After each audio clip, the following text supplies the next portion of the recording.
최근에 아주 재밌는 결과가 발표됐어요. 오늘 사람들이 쓰는 상위 5개 쇼핑 앱의 하루 사용자 수 결과였는데 당근마켓이라는 앱이 2위를 차지했습니다. 그것도 이런 11번가나 UF 이런 강력한 커머스 플랫폼을 제끼고 말이죠. 당근마켓 써보신 적 있으세요? 전 사실 써본 적 없거든요. 자, 보시면 성장률도 매우 빠릅니다. 11번가나 UF가 이렇게 평행선을 그리는 와중에 당근마켓은 이렇게 꽤 높은 상승률로 오르고 있죠. 이 어플이 어떻게 이렇게 강력한 이커머스 플랫폼으로 되어가고 있을까? 이걸 한번 알아보는 게 오늘 사실 목표입니다. 자, 그럼 이 중고 거래를 하는 플랫폼들은 뭐가 있을까요? 가장 유명한 또 중고나라가 있죠. 그리고 번개장터라는 앱도 있습니다. 이 거래액 규모를 보면은 중고나라가 압도적으로 커요. 4조입니다. 무려 4조고 회원수가 2,500만 명이에요. 4조면 어떤 수준이냐면은 2018년 기준으로 했을 때 국내 이커머스 거래액이 쿠팡이 그때 9조였고요. 유머프가 5.4조, 티몬이 한 4조 정도 됐으니까 중고나라에서 이루어지는 거래 규모가 티몬 수준이라는 거예요. 티몬이 모든 이커머스 플랫폼 중에서 한 대충 한 5위 정도를 하잖아요. 중고나라가 거의 5위, 6위 정도 하는 이커머스 플랫폼이라는 얘기죠. 중고거래가 이루어지는 시장은 얼마나 클까요? 무려 연간 20조입니다. 그렇기 때문에 중고나라가 4조 정도의 거래액을 만들 수 있는 거죠. 그리고 성장률은 더 놀라워요. 10년 만에 무려 5배 성장했습니다. 그리고 규모도 규모지만 이 사용자 경험이 중요한데, 원래 이 중고 거래라고 하는 거는 예전에 이 벼룩시장에서 시작했잖아요. 어려우신 분들이 좀 궁여지책으로 뭔가 조금씩 용돈이다 뭐 이런 걸 마련하는 이 중고시장의 이미지였는데, 최근에 이 중고시장 이미지가 많이 바뀌었어요. BTS의 랩몬스터 님도 하는 게 이 중고 거래 시장이 된 거죠. 제가 한번 찾아봤거든요. 이게 요분이 저는 이제 다시 처음 봤는데, 이 랩몬스터라는 분이고, 요 바지를 중고거래에서 샀다고 합니다. 판매자가 자기 문자를 떠가지고 이렇게 올렸어요. 전문 용어, 운포 이런 거 쓰잖아요. 운반비 포함. 많이 이 랩몬스터들 해보셨다는 거죠. 얼마 주고 샀을까를 제가 궁금해서 찾아보려고 했는데, 가격은 못 찾겠더라고요. 근데 이거 아마 팔고 나면 100만원 넘을 거죠. 랩몬스터님이 입으셨으니까. 아무튼 이렇게 랩몬스터조차 하는 이 중고거래다 보니까 예전과 인식이 다르다는 거죠. 중고거래에 대한 거부감이 없는 사람 비중이 이미 60%가 넘었습니다. 그리고 지난 1년간 중고거래를 해본 사람이 또 60% 넘었어요. 국민의 한 60% 정도는 중고거래에 대해서 아주 관대하고 경험도 있다는 거예요. 근데 이렇게 중고거래가 활성화되는 거는 우리나라의 모습도 아니에요. 이 미국조차도 10년 내 패스트 패션 규모를 넘을 거야. 중고 의류 시장이 유니클로 이런 패스트 리테일링 시장보다도 더 커질 거란 얘기예요. 2020년에 중고 의류 시장입니다. 정확히 의류 시장 규모가 44조 정도 될 거라고 하는데, 17년에 200억 달러였는데 5년 뒤에 410억, 거의 2배 성장하는 엄청나게 빠른 시장이 중고 시장이라는 거죠. 일본도 마찬가지입니다. 일본도 2016년 기준으로, 이게 2026년이고 지금은 아마 한 30조 넘었을 것 같아요. 이게 중고차 이런 것들은 좀 뺀 우리가 생각하는 중고 시장의 규모예요. 중국은 말할 것도 없습니다. 올해 175조 원을 예상하고 있어요. 이용자가 2억 명이 넘는데요. 이처럼 이 중고시장의 성장은 우리나라에만 국한된 현상도 아니고 전 세계 모든 나라에서 발생하고 있는 현상입니다. 왜 이렇게 중고 거래가 활발해지고 있을까요? IT 기술의 발달로 소비자 간 중고 제품 정보 교환이 활발해지면서, 과거에는 이 파는 사람의 물건이 어떤지를 몰랐는데 이제는 그거를 아주 쉽게 이 상품의 질에 대해서 사진이나 이런 걸 좀 확인할 수 있고 쉽게 만나서 거래를 할 수 있게 되었다는 거죠. 신뢰의 문제는 특히나 중고시장에서는 아주 중요하죠. 레몬마켓이라고 경장에서도 흔히 얘기하는 정보 비대칭의 시장이잖아요. 판매자와 구매자가 서로를 모르니까 구매자가 손해보는 시장. 그러니까 이런 현상들이 막 나타났잖아요. 내가 노트북인 줄 알고 샀는데 이렇게 벽돌이 오고. 여담으로 이 중고나라는 이 벽돌을 자기들 아예 이 마케팅 수단을 쓰고 있어요. 중고나라가 법인화를 했거든요. 자기네 물건을 보낸 박스 이런 거에 이런 벽돌 모양 박스를 넣어놨어요. 이 겉에 카피에. 그리고 이렇게 전시를 해놔가지고, 거꾸로 말하면은 우리가 옛날에 이러한 신뢰의 문제를 해결하고 있다라는 거를 약간 재치로 승화하고 있는 그런 거라고 보시면 될 것 같아요.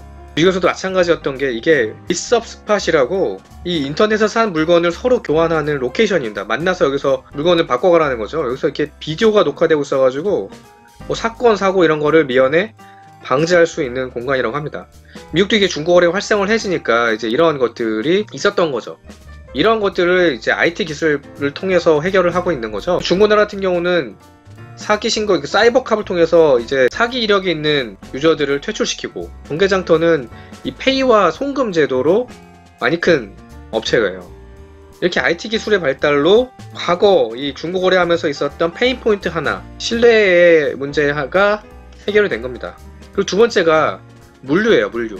중고거래 할 때마다 매번 만나서 하는 건 굉장히 번거로운 일이잖아요. 택배 가격이 점점 떨어져 왔어요. 중고거래 많이 하는 게 가장 품목들을 보시면 우류와 서적이 많은데 저가고 가격에 민감한 상품이다 보니까 이 물류비가 떨어지는 것이 이 상품의 거래 활성화에 아주 큰 기여를 했다라고 할 수 있어요.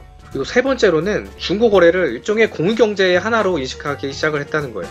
특히 이 젊은 층을 중심으로 해가지고 소유보다 사용 경험이 중요한 거기 때문에 내가 필요한 물건을 사고 이제 쓰지 않는 물건은 다 파는 거죠. 실제로 중고거래 이용률을 보면은 20에서 40대의 이용률이 제일 높고 성별로는 가리지 않습니다. 이 네 번째 요인인데, 이 소비자의 환경보호 의식이 높아지면서 재활용하는 거에 대해서도 상당히 높은 가치를 부여를 하는 거죠. 이 환경에 대한 의식이 정말 높아졌다고 느끼는 게, 최근에 이 마켓컬리에서도 이 과대 포장해서 보내니까 소비자들이 컴플레인이 많아가지고 이 제품 포장을 간략히 하는 방식으로 바꿨거든요. 쿠팡의 로켓 프레쉬 같은 경우도 이 신제 제품을 시킬 때 박스로도 선택을 할 수 있고, 원하면은 이 재활용이 가능한 박스에 갖다 주거든요.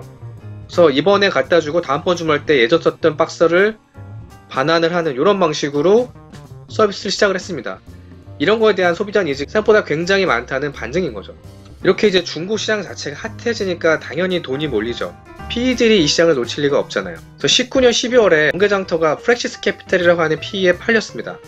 거래 가격은 대략 한 1,300억 정도였고요. 몇 개월 후에 560억의 추가 투자를 유치를 했어요. 중고나라 같은 경우는 100억을 작년 말에 받았는데 올해 또 200억을 받았어요. 당근마켓은 아까 말씀드렸다시피 400억을 받았고 또 추가 480억을 받았습니다. 이게 불과 작년과 올해 사이에 모은 펀딩 금액만 이 정도라는 거예요. 엄청난 속도로 시장에서 돈이 들어오고 있어요. 그리고 이 돈은 점점 더 서비스든 시장 확장하는 데 쓰이겠죠. 중고시장의 폭발적인 성장이 앞으로 더 나타날 겁니다. 기업 가치는 얼마 정도 되냐면은, 중고나라는 거래액 대비해서는 생각보다 적어요. 800억 밖에 안 되고, 당근마켓이 생각보다 굉장히 기업 가치가 높습니다. 2700억 정도라고 하거든요. 중고나라가 왜 거래액이 4조나 되는데 기업 가치가 800억 밖에 안 될까요? 이거는 중고나라가 애초에 자기 서비스 자체를 대부분 다 네이버 카페에 의존하고 있잖아요. 자체적인 BM이 좀 부족한 게 아무래도 이러한 기업가치 측면에서의 손해로 나타난 게 아닌가 싶어요. 실적을 보면은 번개장터만 유일하게 이익이 나죠. 연간 20억을 벌고 있습니다. 물론 기업가치로는 이게 1등, 2등, 3등이죠. 어차피 이 시장은 현재의 이 상태를 보고 투자하는 시장은 아니기 때문에 그냥 참고사항으로만 현재 재무실적은 보시면 될 것 같습니다. 근데 우리나라의 이 롤모델이 일본에 있어요. 일본에는 18년에 메루카리라고 하는 중고거래 앱이 도쿄 증시에 상장을 했습니다. 상장 첫날에 주가가 77% 폭등하면서 엄청 핫했던 주식이었고요. 현재는 시가총액이 6조 정도 됩니다. 이게 일본에 있는 모든 이커머스 플랫폼 중에서 이 메루카리가 지금 6위거든요. 근데 성장률을 보시면 55%예요. 조만간에 이 조조타운을 제끼고 5위로 올라설 것 같아요. 우리나라 이 중고거래 세계 앱의 미래도 이런 메루카리와 같은 모습을 아마 이 PE들은 상상을 하고 있을 거예요. 이렇게 중고거래가 활성되면서 앞으로 우리의 산업은 어떠한 영향들을 좀 받을 수 있을까요? 중고거래는 GDP에 집계되지 않으면서 새 제품 수요에 영향을 미치죠. 그래서 GDP 감소의 한 요인이 됩니다. 이게 실제적으로 책 같은 경우는 이 기업형 중고거래 이 서점이 활발해지면서 이 신규 수요가 잘 창출되지 않는다라는 분석이 실제로 나오고 있어요. 코로나 때문에 디플레이션 우려가 있는데 이 중고거래의 활성화는 디플레이션을 점점 더 심화시킬 수 있다는 약간의 그 나쁜 측면이 있다는 얘기예요. 중고거래 활성화될수록 택배회사나 골판지 이런 회사들이 떠오르겠죠. 그리고 이제 한물간 수리하는 이런 전문점 수요도 좀 더 늘어날 수 있다는 전망이 나오고 있습니다. 결정적으로 앞으로는 고객들이 물건을 살 때 가격을 비싸더라도 중고에서 재판매가 가능한 물건을 사는 경향이 강해질 거예요. 이게 이미 중고차 시장에서는 나타나고 있잖아요. 사람들이 차를 살 때 그랜저나 소나타를 사는 이유가 뭐 차가 좋아서도 있겠지만 이 그랜저가 소나타가 그나마 중고차 시장에서 가격 방어가 잘 되잖아요.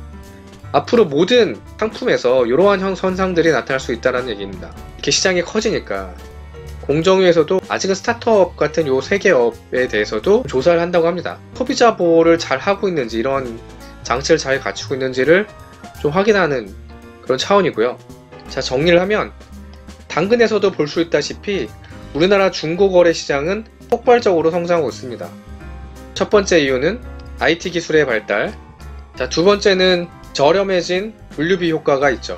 그리고 세 번째는 공유경제, 그리고 네 번째에도 환경보호의식, 이런 것들이 모여서 중고거래 시장의 성장을 이끌고 있고, 이것들이 궁극적으로 물가 디플레이션 우려를 조금 더 심화시킬 수 있어요. 그리고 두 번째로는 택배나 고장 등 쪽에 기전이 조금 더 올라갈 수 있어요. 그리고 세 번째로 이제 마케팅 관점에서 앞으로 소비자들은 중고 가치가 높은 제품을 비싸더라도 사는 경향이 생길 거라는 거죠. 자, 앞으로 이 중고거래 시장이 얼마나 커질지, 이게 우리의 삶을 어떻게 바꿀지 한번 지켜보시죠.